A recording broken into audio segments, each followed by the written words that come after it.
Hollywood invented a white Lone Ranger in a mask, but historians point out that the real inspiration was Bass Reeves, a former slave who became the most feared marshal in the West. He arrested more than 3,000 criminals and never took a bullet. Nobody told you this in school, and Reeves is just the beginning. The Old West had black cowboys, gunslingers, and pioneers who were simply erased from the books. Number 1. Bass Reeves was born enslaved in Arkansas in 1838 and escaped during the Civil War. 10 years after the war ended, he became the first black deputy U.S. Marshal west of the Mississippi. His territory was one of the most violent in the country, the indigenous lands of Oklahoma, where criminals of every kind would go into hiding thinking no one would come after them. Reeves would. He spoke several native languages, which helped a lot on missions. He had a peculiar method. He would disguise himself as a beggar, a priest, anything that would make the guy let his guard down. Over more than 30 years of service, he arrested more than 3,000 fugitives. 3,000. And they say he never missed a single shot. Many historians believe he was the real inspiration behind the Lone Ranger, but when Hollywood told that story, the hero became white. Reeves died in January 1910, at 71 years old, in Muskogee, Oklahoma, poor and practically forgotten. Number 2. Bill Pickett was born in 1870 in Texas, the son of former slaves, and grew up watching how ranch dogs kept cattle in line. That's where he got an idea no one had tried before, taking down a bull using his own teeth. He would grab the steer by the horn, twist the animal's neck, and bite the lower lip so hard the animal would lock up and fall. This technique became known as bulldogging and is still one of the most popular events in American rodeo today. Pickett became a headliner in the Miller Brothers Wild West shows, performing in arenas across the United States, Mexico, Canada, and even South America. But outside the arena, reality was different. In many towns, he couldn't stay in the same hotels as his white colleagues. Even so, he kept riding and competing for more than 40 years.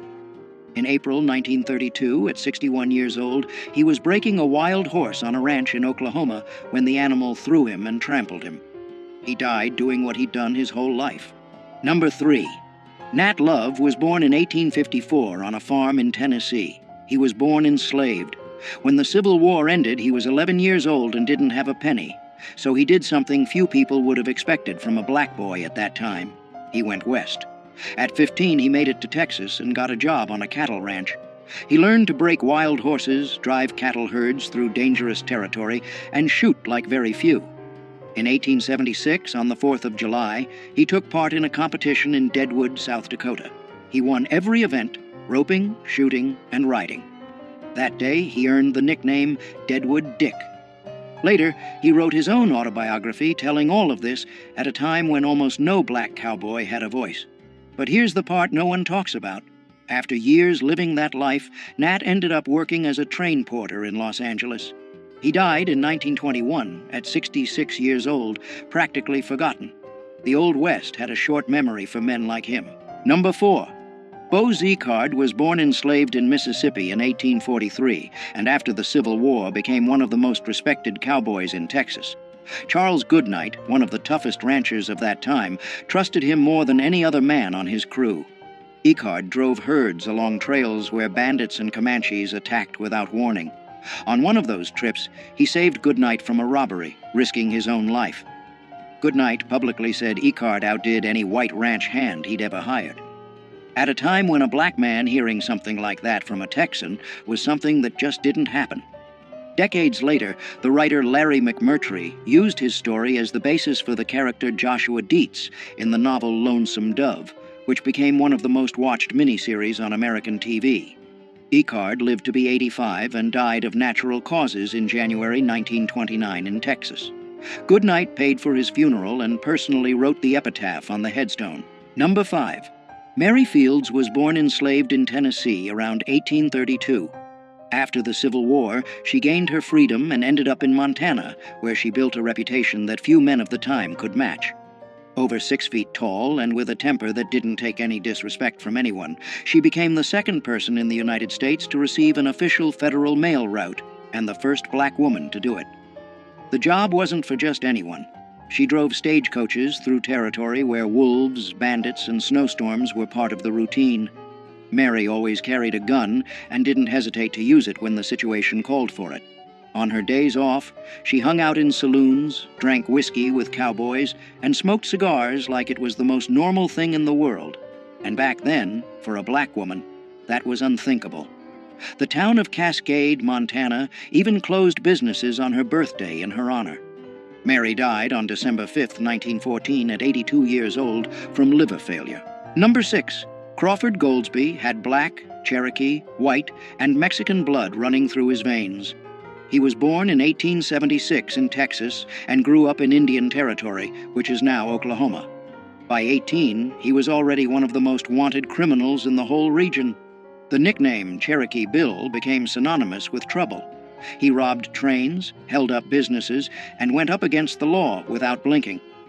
Authorities pinned at least 13 deaths on him, including a deputy's. Judge Isaac Parker, known as the Hanging Judge, was the one running justice in Fort Smith, Arkansas, and he wanted Cherokee Bill at any cost. After being betrayed by someone he knew who put sleeping pills in his food, he was finally captured. Even in custody, he tried to escape and killed a guard in the attempt. On March 17, 1896, at only 20 years old, he climbed the gallows.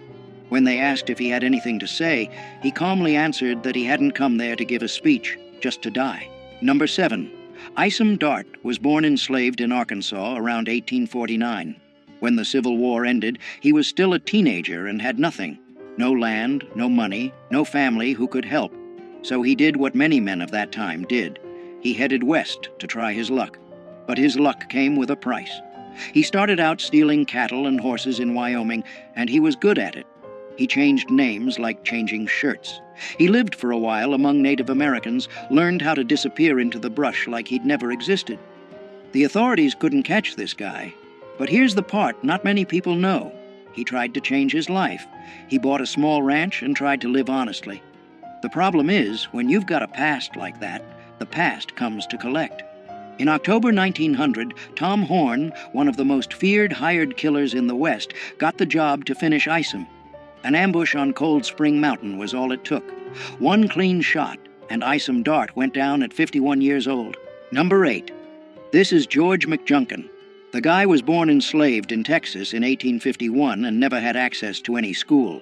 Even so, he taught himself to read and became one of the most respected cowboys in New Mexico. But what makes his story truly impressive has nothing to do with cattle. In 1908, after a major flood near the town of Folsom, McJunkin found huge bones sticking out of the ground in a ravine. He realized that wasn't normal. They were bones from giant bison that had gone extinct thousands of years ago, and along with them were spear points made by human hands. The problem was, nobody took him seriously at the time. McJunkin spent years trying to get scientists to pay attention to that place. He died in 1922 without seeing any recognition for his discovery. Only after his death did researchers finally go to the site and confirm that humans had been living in the Americas for at least 10,000 years. That changed everything science believed up to that point. Numero 9.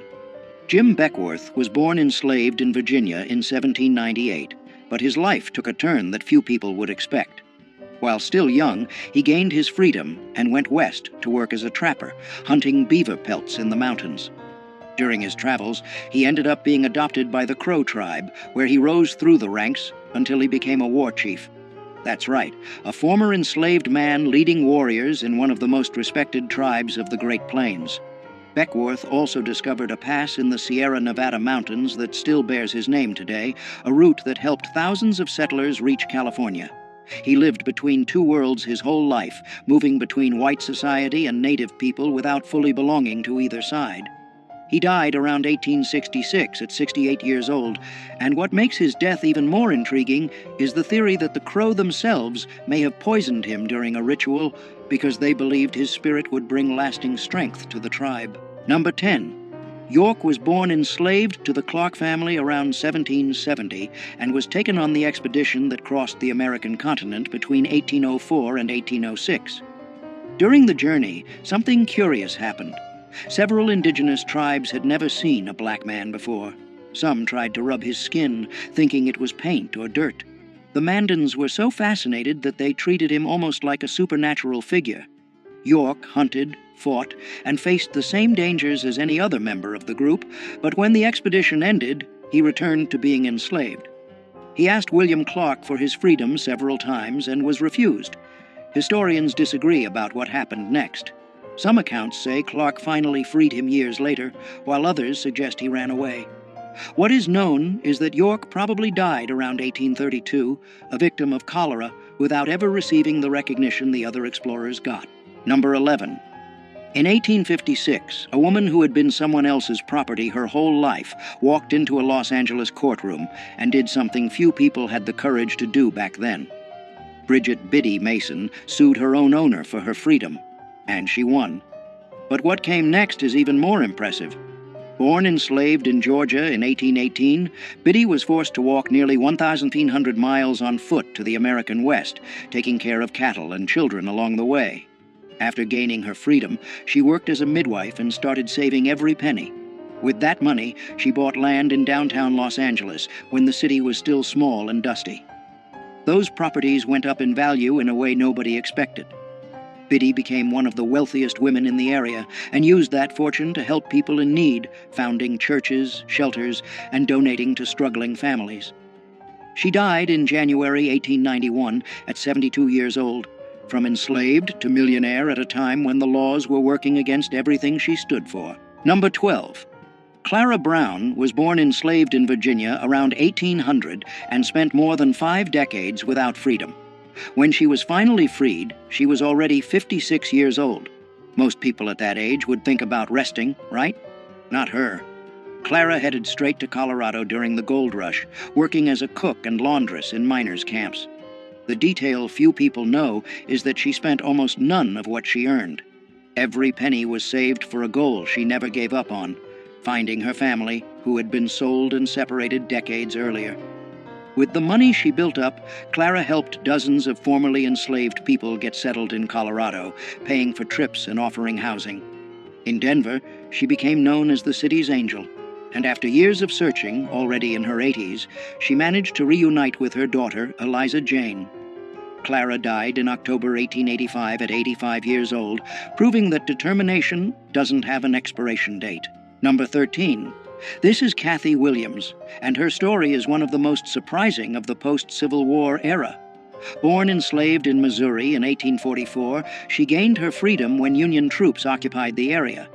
But being free didn't mean having opportunities. With no money and no options, Kathy made a choice that few people would have had the courage to make. In 1866, she showed up at a recruiting station using the name William Cathay, and enlisted in the 38th Infantry Regiment, the famous Buffalo Soldiers.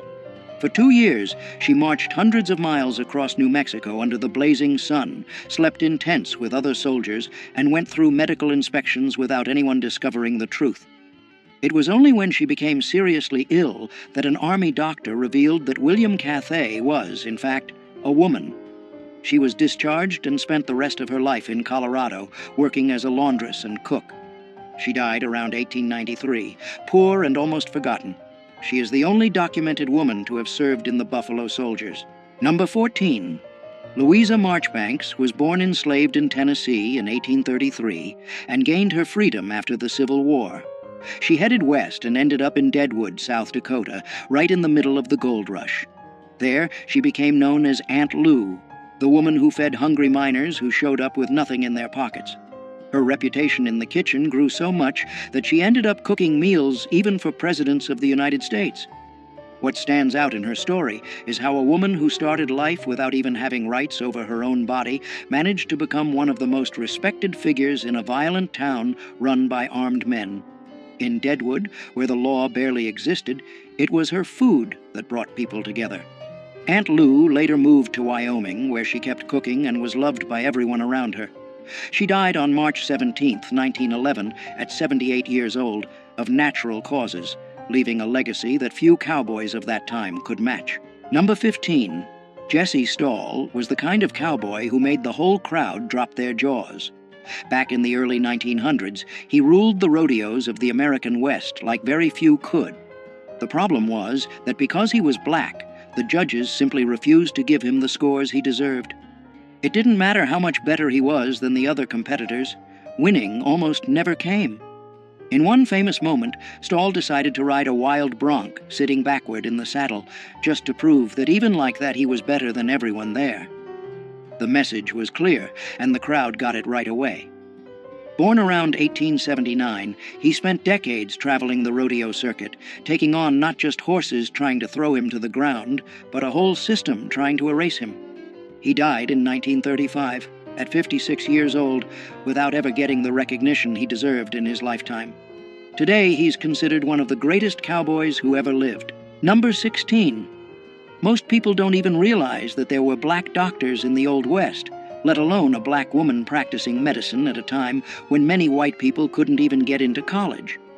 Henrietta Stewart was born in Canada in 1858, at a time when being black already meant carrying the weight of the world on your shoulders, and being a woman made everything even harder. Even so, she achieved something very few people of her time did: a medical degree. Stewart moved to New Mexico, where she treated miners injured in the mines and also indigenous communities that had almost no access to any kind of medical care. Racism was constant, but she just didn't stop. She kept knocking on patients' doors, treating anyone who needed it, without asking about color or background. In a territory where life expectancy was short for anyone, Henrietta lived to be 93. Passing away in 1951 of natural causes, having survived just about everything the West threw at her. Number 17. Charlie Sampson was born in Los Angeles in 1957, far from the ranches out in the country. Even so, he decided to get into one of the most brutal sports out there: bull riding. In the 70s and 80s, the professional rodeo circuit was almost entirely white. Sampson not only got in, he dominated. In 1982, he won the PRCA world title in bull riding, becoming the first black man to win a world rodeo championship. The road there wasn't easy. On top of the prejudice he faced in arenas all over the country, his body paid a heavy price. Broken ribs, concussions, ruined knees. Bull riding is risky for anyone, but he kept coming back. What a lot of people don't know is that his win opened doors for other black cowboys who had been ignored by the history of the American West for more than a century. Number 18. Ben Hodges was born around 1856 in Kansas and grew up in a world where a black man had few chances to get ahead in the Old West. But he found a very different path. Hodges became one of the biggest con men in Dodge City, the same town that was home to names like Wyatt Earp and Bat Masterson. His specialty was pulling scams involving cattle and land. He even claimed to be the heir to a Spanish land grant to try to take over properties. He used his mixed heritage, part black and part Mexican, to pass as different identities depending on what the situation called for. What's most impressive is that Hodges was never locked up for any significant amount of time. He knew the laws so well that he worked the court system in his favor over and over again. The people of Dodge City knew he was a con artist, but many admitted it was impossible not to like the guy. Hodges lived until around 1929, dying of old age, something rare for anyone tied to that world. Number 19. Willie Kennard pulled off something that seemed impossible in 1870s America. At a time when black men barely had basic rights guaranteed, he became the marshal in Yankee Hill, Colorado in 1874. And it wasn't because of political connections or anyone doing him a favor. The town was being terrorized by outlaws, and nobody wanted the job. Kennard stepped up, and the community, with few options, accepted. What happened next surprised everyone. He faced 2 outlaws in separate shootouts and killed both. Crime in the area dropped drastically. Think about that for a second. A black man walking around armed with a badge on his chest, enforcing the law in the Old West just 9 years after the end of the Civil War. His story basically disappeared from the books for more than a century. Kennard died sometime in the 1880s, and the circumstances were never cleared up. To this day, little is known about his final years. Number 20. Addie Huddleston built something that few people thought was possible in the Old West. At a time when being black was already enough to have doors slammed in your face, she opened her own doors, literally. In Cheyenne, Wyoming, Addie ran brothels and made real money doing it. We're not talking pocket change. She built up property and a sizable fortune in a territory where most black women could barely get domestic work. The most curious part is how she moved between two hostile worlds, the underworld of saloons and brothels dominated by white men, and a society that saw her as inferior because of her skin color. Even so, Addie thrived. Powerful men in town visited her establishments, which gave her a kind of informal protection. She died of natural causes in the 1880s, something rare for anyone in that line of work. While many madams ended up broke or murdered, Addie left the scene on her own terms.